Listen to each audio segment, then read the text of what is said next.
Hey everyone, welcome back to the channel. You're watching Crypto Corner with myself, OJ, crypto analyst and investor since 2016. 10 years. 10 years officially. It's already more than 10 years in fact. But welcome to today's episode. Today's topic is wealth used to be heavy, Bitcoin made wealth portable. This is actually a tweet by DYOR, who is the father of the Bitcoin family, the Dutch family who sold all of their possessions back in 2017 and went all in Bitcoin. I don't know if you know the story. I remember reading articles about them and feeling very excited because back in the day, I had done pretty much the same a few months earlier. I went all in Bitcoin. I didn't sell a house because I didn't own a house at the time. But back to the tweet. This is the topic of today because he says, unpopular opinion. If I had to choose between owning a house or owning Bitcoin, I would choose Bitcoin. And of course, this is what he became famous for, selling his house for Bitcoin. Now he's giving you his 7 reasons, and I want to quickly comment on this because in today's climate, especially with the wars and everything going on, we've already seen it with Ukraine and Russia war. A lot of people who are fleeing Ukraine were able to take a lot of their wealth with them because it was in crypto. And in these kind of situations, houses, real estate, even gold is not necessarily the best solution. So first he says, a house locks your wealth in one location. Bitcoin allows your wealth to move anywhere in the world. Portability matters more than people think. And this is a very good point, especially, as I said, in times of war, which is what we are facing right now, portability really matters. Second, real estate ownership requires permission from banks, governments, notaries, tax authorities. Bitcoin ownership requires 12 or 24 words. I couldn't have said it better. Bitcoin ownership is censorship resistant, at least for now, and this is really invaluable at times like this. Third, most people spend 30 years paying off a house. Bitcoiners spend 10 years stacking sats. One ends with a paid-off building, the other ends with financial freedom and sovereignty. Number 4, owning a house also means property tax, maintenance, repairs, insurance. Bitcoin doesn't need a plumber. Okay, I can say that Bitcoin needs an electrician, Bitcoin needs a developer, Bitcoin needs a lot of things that are already in place regardless of your involvement in it. Meaning that as an end user, really all you need is a hardware wallet, and make sure that it is a hardware wallet, guys. Don't keep your Bitcoin in hot storage, in custodial wallets, in companies, accounts that are being run by companies, centralized authorities that can stop, freeze your accounts, demand proof of purchase, receipts, and all of these things. I mean, I've dealt with that, and back in the day we didn't really keep receipts of everything that we purchased in terms of Bitcoin, especially if you are buying it from a person, which was happening in the early days. It was peer-to-peer first, and then came the exchanges and trading platforms and everything else. So a lot of the times you would be buying Bitcoin without having any proof, any receipts, anything to keep, to show to authorities. So if authorities are coming now asking for receipts from early days, that's not really easy to prove. So keeping your Bitcoin on a cold wallet is definitely the first thing that you need to do. As soon as you acquire some Bitcoin, and I'm not talking about, pocket money. If it's $100 or $500 or something like that that you're keeping in Bitcoin on some exchange, that's fine. But if you're going to be keeping a larger amount of money in Bitcoin, make sure it's in a cold wallet. And I've dedicated a lot of time, a lot of videos, a lot of content, even a free ebook I have all about the cold wallets and all of the wallets that are in the crypto sphere. But definitely cold wallets is the focus here. And I would suggest that you download the free ebook if you haven't done that yet. And if you're not sure which is the right cold wallet for you, that will definitely help you. I have all of my reviews of all of the top hardware wallets in there. Also, I post regularly videos here on this channel, and you can see my playlist with the cold wallets. Make sure to watch this and make sure to check the ebook as well and make your choice. Definitely get a hardware wallet, but I'm digressing. Number 5, let's continue here. Number 5, if you own $1 million in real estate, you cannot cross border with it. If you own 1 million in Bitcoin, you can carry it in your head. Now, what is he referring to here? Well, all you need for your Bitcoin wallet is the seed phrase.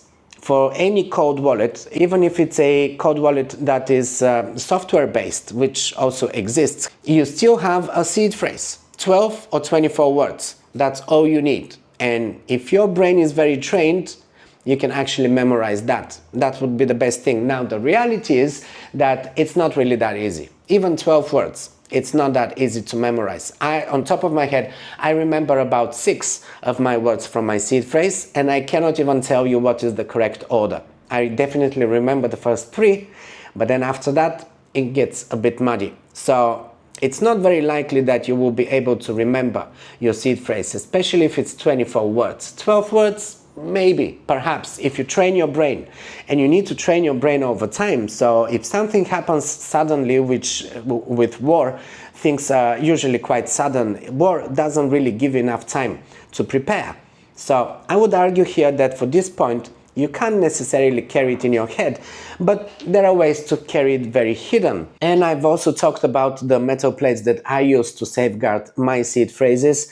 One of them, which I don't have handy because I didn't think I'll be talking about this, but one of them is a really tiny metal titanium plate by 1key.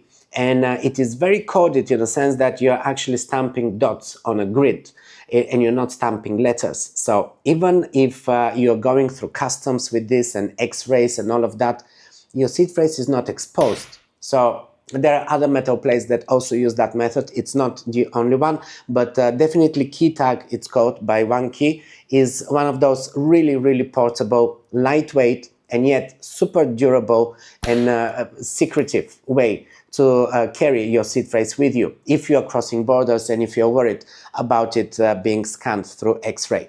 But there are many other metal plates that you can use. This is not the only one, of course, so definitely check out my other videos where I've talked about this. So again, I will drop a link in the description for my blog, my website as well. On my website, learncryptonow.com, I have all of the top hardware wallets, all of the top metal plates, all of the products that I'm using, that I've reviewed and tested in the past and everything. So definitely check out the website as well. And let's continue here. So on point number 5, I can disagree to a certain extent here. I don't really think it is realistic to expect that everyone will be able to carry their seed phrase in their head. But as I said, there are ways to go around this. Okay, next is number 6. Another important difference. Real estate supply can increase. That is true. Cities can expand, buildings go up, smaller buildings get knocked down and being replaced with bigger ones. So definitely this is true to a certain extent, but still, Bitcoin supply is permanently fixed to 21 million. So this is definitely one of the strongest arguments for Bitcoin, the fact that it's got a fixed supply. And not only that, but also we have a decreased supply over time, meaning that the speed with which new Bitcoins are being produced is being reduced every 4 years. Therefore, we are also having a counter-inflationary mechanism here. Something that you don't have with real estate, you don't have it with gold either. The produce doesn't really stop. All right, number 7. In 2017, we sold our house and bought Bitcoin. He reminds us again. People thought we were crazy. Well, I didn't. I was actually rooting for you. I saluted you guys. But it taught us something. Financial freedom comes from mobility and sovereignty. That doesn't mean houses are bad. Houses are great to live in. Bitcoin is better to store wealth in. This is a very good point, and I know this firsthand now because I've also diversified into real estate, and I have real estate in Argentina, in Thailand, in a few places. And I know for a fact that it's actually much easier to keep my Bitcoin, to store my Bitcoin, much less troublesome because I don't have to deal with different taxes in different jurisdictions, all of the paperwork, all of the red tape, all of the bureaucracy and everything that goes with it. So it's just far less complicated. And then he reminds us, we sold our house for 100 Bitcoin and we can buy it back today for 5 Bitcoin. And this is very true. Even though I'm diversifying into real estate, I do realize that in 10 years' time, I would probably be able to buy 2 or 3 times more real estate than I'm buying today with the same money. But I mean, I've done well, I'm not complaining, I'm very comfortable, and I've decided that it's worth diversifying. I'm not saying you have to, and clearly, according to Didi, it's actually worth keeping your Bitcoin than owning any house. I would argue that it's also good to diversify your wealth, especially if you are having 100 Bitcoin.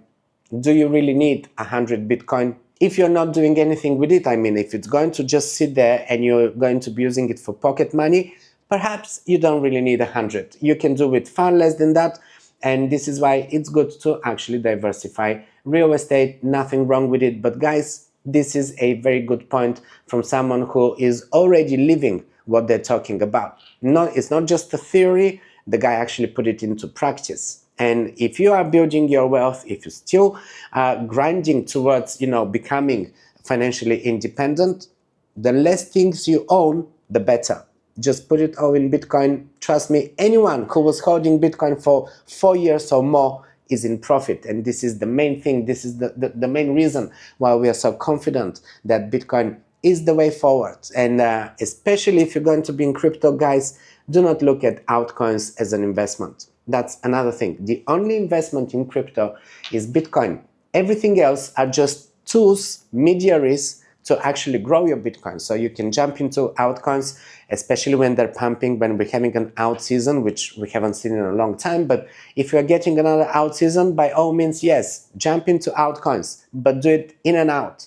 The whole point is to grow your Bitcoin. So when altcoins are outperforming Bitcoin, yes, you can go in.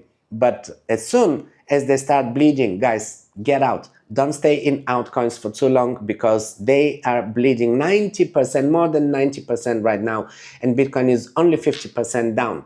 We are still not finding the bottom yet. I still feel that we have a couple of months, more than a couple, up until October is when I anticipate to see the bottom of Bitcoin, but we will be talking about this in the follow-up videos. Make sure to follow this channel, subscribe if you haven't done that yet, leave a like, leave a comment below as well. I want to hear from you. I want to hear your take. Also, make sure to check out the links in the description below, where I drop the links to make sure that you get the right hardware wallet, the right seed phrase metal plate, and also there's a lot of other tutorials and valuable information on learncryptonow.com. So check it out, and I'm gonna see you in the next video.